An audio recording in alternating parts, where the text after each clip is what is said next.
তো এই মুহূর্তে আরেকটা শেয়ারের কথা বলবো আমি, সেটা হচ্ছে ইরকন ইন্টারন্যাশনাল। দেখতেই পাচ্ছ চার্টের অবস্থা।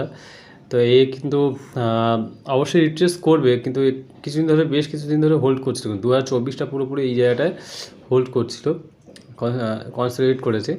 এবার কিন্তু এ মোটামুটি 400-450 পর্যন্ত গিয়ে তারপরে সামান্য রিট্রেস করতে পারে। তো আপাতত কিন্তু এ উপরের দিকে যেতেই থাকবে। তো কেউ যদি কিছুদিনের জন্য এটা ইনভেস্ট করে রাখে যে তো আর লং টার্মের জন্য তো যাবেই যাবে উপরে, সাংঘাতিক ইরকন ইন্টারন্যাশনাল।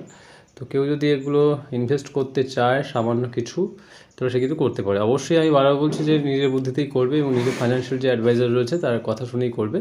বাট এর সিচুয়েশনটা বেশ ভালো। 336 টাকায় রয়েছে আপাতত, বেশ কিছুদিন ধরেই রেঞ্জে ছিল, সেটা জাস্ট এই উইকে ব্রেক দিয়েছে।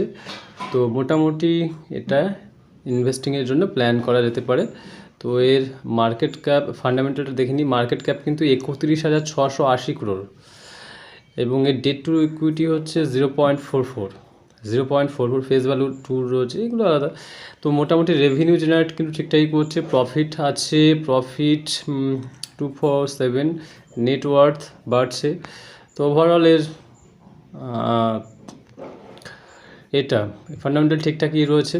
প্রোমোটার্স হোল্ডিং 65.17, রিটেল হচ্ছে 27.76, ফরেন ইনস্টিটিউশন 4.1, মিউচুয়াল ফান্ড এগুলো রয়েছে। তো মোটামুটি ইনভেস্ট করাই যেতে পারে। শর্ট টার্ম এত কিছু ভেবে লাভ নেই। মোটামুটি চার্টের যা সিচুয়েশান, এ কিন্তু এখান থেকে একটা মুভ তো দেবেই ভালো রকম, তারপর সে রিটেস্ট করুক সেই সময় দেখা যাবে। এখন কিন্তু এর ইনভেস্টিং প্ল্যান করা যেতে পারে।